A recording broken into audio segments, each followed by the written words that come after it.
So this week, Valve did a sneak announcement of this new handheld, and of course, the internet is always going crazy as they do whenever any new technology comes out.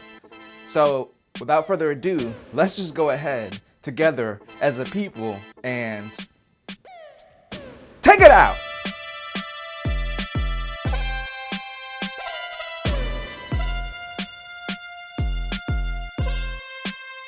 And welcome to another sensational Sunday. I'm Mike, and yes, this week I'm talking all about that Valve Steam Deck because first of all, there were some rumblings about them doing a handheld that came up recently, but after the whole Switch thing, I was like, you know what? I'm not even gonna get my hopes up about it because my dreams got crushed. All right, my dreams got crushed, and I wasn't trying to go through that again. The emotional trauma of not getting the Switch Pro, but that's fine because Valve announced and put up for pre-order this week the Steam Deck. So if you haven't heard about it, it's basically going to be their handheld computer. That's pretty much what it is. It's a computer to play Steam games, and it basically runs a custom version of SteamOS, which is Linux-based. So it also is like a fully functional computer.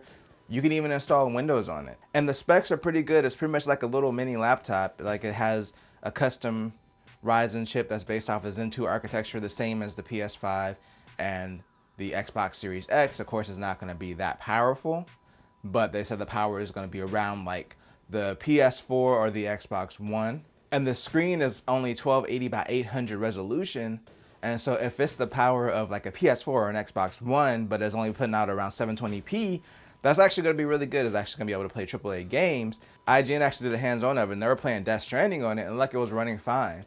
So yeah, that was my biggest concern because we've already seen these little mini handheld PC / gaming devices, and none of them can really run games that well. They could, maybe run a Rocket League or something like that on lower settings, but not actually AAA games. But it looks like this is going to be capable of playing AAA games. So aside from like the custom Ryzen processor, also is going to have 16 gigs of RAM. And then you can choose between the storage configurations, which it starts off at 64 gigs, and then they have a 256 and a 512 variant. Now, the 256 and the 512 variant are NVMe SSDs, so they're actually faster than the 64 gig variant. But you can also expand the storage with an SD card, so it's not that big of a deal. Other variants might load games faster, but still the 64 gig starts off at $400. So I think this is compelling. It's only $50 more than the new Switch. And I got my pre-order in. That's all I'm saying. I didn't get it in on time, so now I was part of the Q2 2022 group. But that's fine. I'd rather wait for it and see what the actual reviews are. Like the one thing I don't like about it that I thought was kind of weird, and I have to play it in person, but like all the buttons are across the top. Like the D-pad, the thumbsticks, and the actual like A, B, X, and Y are all just in one row across the top, and then it has these two touch pads under it that kind of work as a mouse control / whatever shortcut you might need in the game, which makes sense because if you're playing Steam games, not all of them are going to be controller friendly. So it's kind of like what they had with the Steam controller, but yeah, the control layout looks a little bit weird. And it also, of course, has your L and R, but it also has like the back paddles, kind of like the Xbox Pro controller. Now, one thing Valve wants to focus on, they said it during an interview with IGN, I believe, they want to focus on the quality.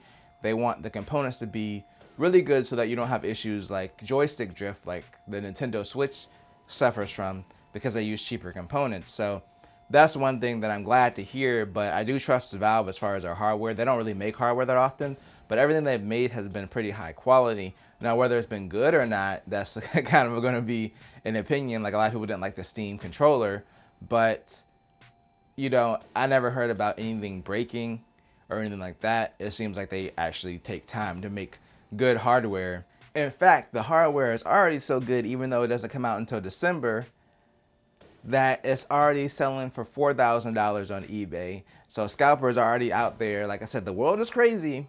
As usual, this pandemic stuff, we've gotten used to it. Scalpers are already out there trying to sell it for $4,000. Look, you can go on Steam right now and pre-order it for only $5. Like you can put your reservation in for it, and then when it comes available, you pay for it.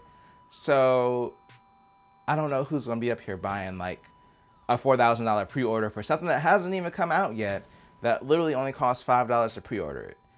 I hope I don't have to say this, but definitely don't pay $5,000 or $4,000, sorry. It's probably going to get to $5,000 by the end of the week, knowing how crazy this place is. Don't pay $5,000 or $4,000 or any $1,000 on eBay for something that hasn't even come out yet and only costs $5 to reserve. I'm just going to say that. I hope that's common sense, but people are out here being crazy again with the pandemic pricing. Even the Switch OLED pre-orders went live this week, and of course those sold out instantly, and now people are on eBay trying to sell their pre-orders. And yeah, it's crazy, it's annoying, but again, just don't go second market for a lot of this stuff. It's really not worth it. But yeah, overall, I'm really excited for the Steam Deck. The funny thing is, I was actually considering pre-ordering a Switch. This was before the Steam Deck was announced, because I was like, you know, it's not that big of an upgrade. I already have a Switch, but you know, I kind of just want to see what it's about. And then when this got announced, I was like, never mind, I'm getting this instead, because it's what I wanted from a more powerful Switch.